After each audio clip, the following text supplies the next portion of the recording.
De retour sur le Tour du Rwanda 2019, nous allons visiter nos amis de Bénédiction, les deux créateurs de l'équipe. Une équipe assez extraordinaire qui se fait remarquer sur le Tour du Rwanda. Nous sommes dans leur service course à Rubavu, ville du départ. Je pense qu'aujourd'hui, on va faire tout le possible pour qu'on puisse gagner l'étape. Tous ces vélos ont été offerts.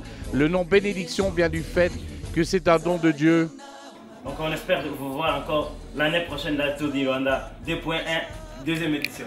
Donc, bye. C'est la Bénédiction qui externe notre équipe du bye. Étape 4, Rubavu-Karongi, 27 février 2019, 102,6 km. Nous sommes au départ de Rubavu.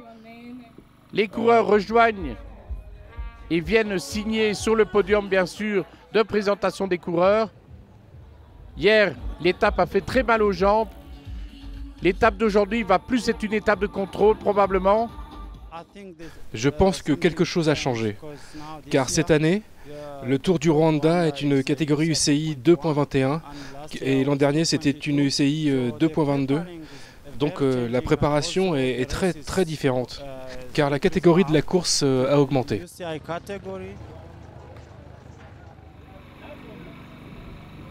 Je connais presque toutes les étapes par cœur, mais c'est la première fois que je le fais en 2.1 et surtout qu'il y a des équipes pro maintenant, l'équipe Pro Tour.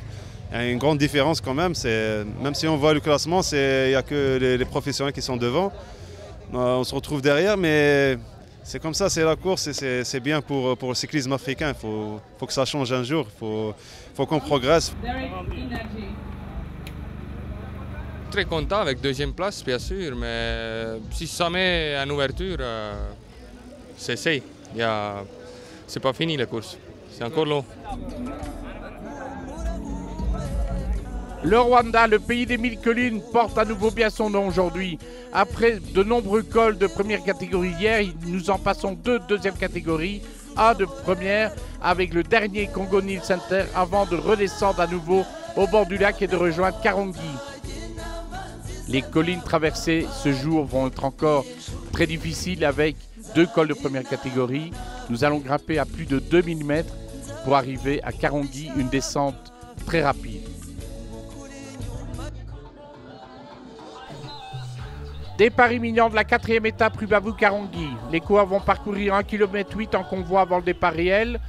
Le départ fictif est donné. 74 coureurs ont signé la feuille d'émargement.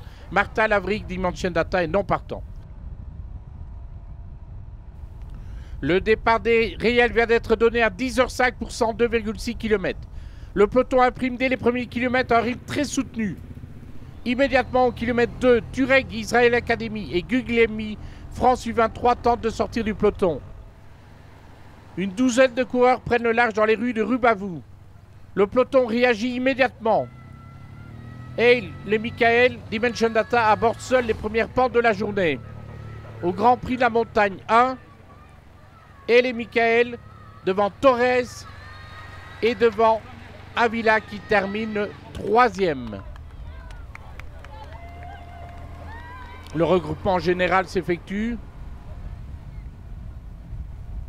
Samuel Mugisha Dimension Data sort seul du groupe de tête. Le vainqueur de l'année passée a décidé de marquer un grand coup sur cette étape. Le Rwandais Samuel Mugisha est très fort aujourd'hui. Il est suivi du groupe de contre-attaquants à 10 secondes, du peloton à 20 secondes. Nous sommes au premier sprint intermédiaire. Rook devant Adamskel et Kankani. 6 coureurs en tête.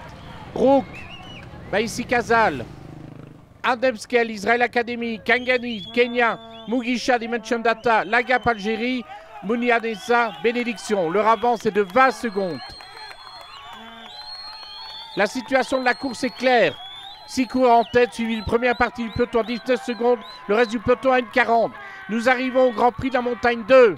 Accélération de Adam Esquel, devant Guillonnet et Lagap. Nous nous retrouvons à nouveau avec 6 coureurs en tête, suivi de 2 groupes de contre-attaquants. Le peloton maillot jaune, lui, se retrouve à 2 minutes où les Direct Energy et les Astana se marquent au cuissard. Le groupe de tête est désormais composé de 16 coureurs.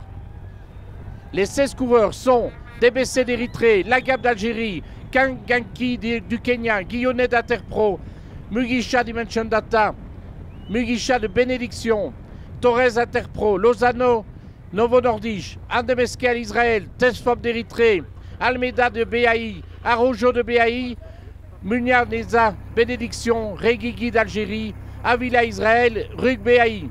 20 secondes sur un groupe de 11 contre-attaquants. Le peloton maillot jaune est à 2 minutes. Le Grand Prix de la Montagne 3 se prépare. Mugisha mène le train. Oula, nous avons une crevaison. Une crevaison du numéro 23 de l'équipe Astana. Le coureur qui a tellement collaboré hier avec son coéquipier et leader Meraoui Kudus. Nous arrivons devant un public très nombreux au Grand Prix de la Montagne 3.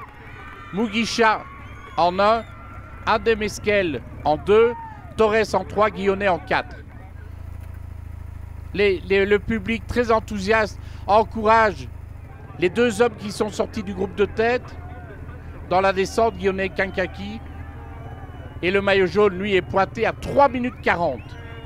Les trois hommes de tête, Avila, Torres, Mugisha, 45 secondes d'avance sur le groupe des poursuivants. Le peloton maillot jaune, 4 minutes 10. Et nous sommes au sprint intermédiaire 2. Avila devant Mugisha, Torres. Composition du groupe des poursuivants qui sont à 35 secondes. Du trio de tête, Lagab de Bessé, Lozano, Andemeskel, Tesfom, Munianeza, Rigigi, Fedeli, Natarov, Almeida, Guillonnet. Nous avons le plaisir immense de vous présenter la deuxième plus belle et plus grande caravane au monde, après le Tour de France bien sûr, celle du Tour du Rwanda 2019, 47 véhicules, très animés comme vous le voyez.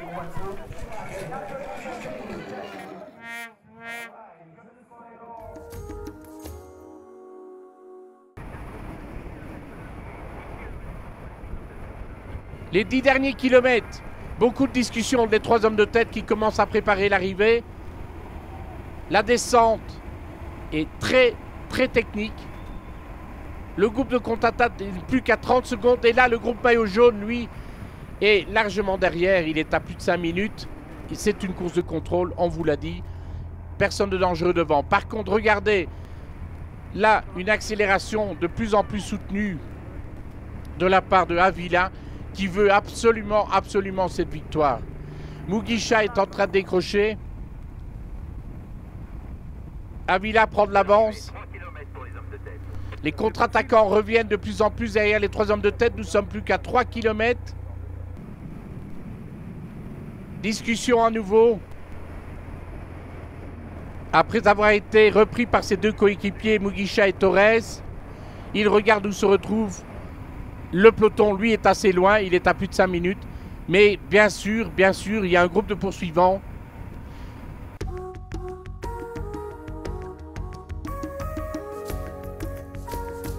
Karongi. Nous sommes à nouveau au bord du lac Kivu.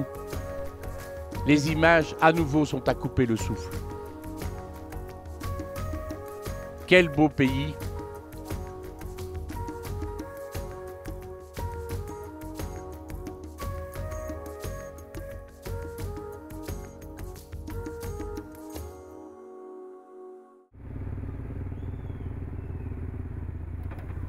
Les hommes de tête ont pris énormément de risques dans la descente vers Karongi.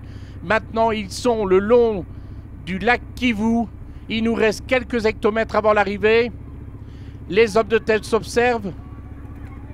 Les contre-attaquants sont très proches. Nous allons arriver dans le tout dernier kilomètre. Avila est en position idéale. Il est en 3e position derrière Mugisha.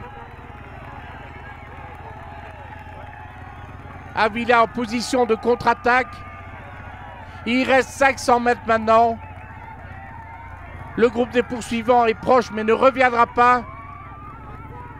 Un public très nombreux.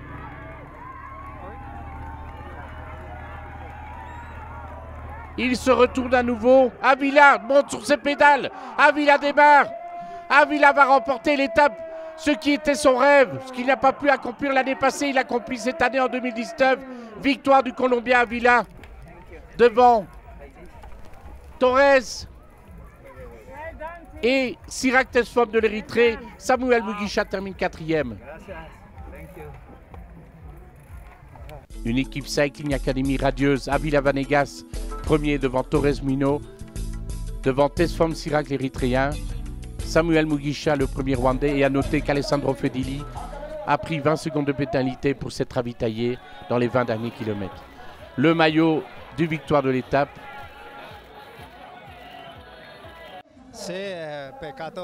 Oui, mais c'est dommage car j'étais vraiment en forme aujourd'hui.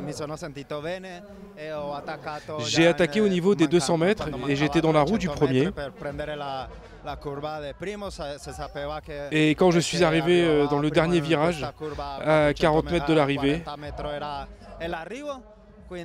j'ai donc attaqué et j'ai pu devancer dans la bordure.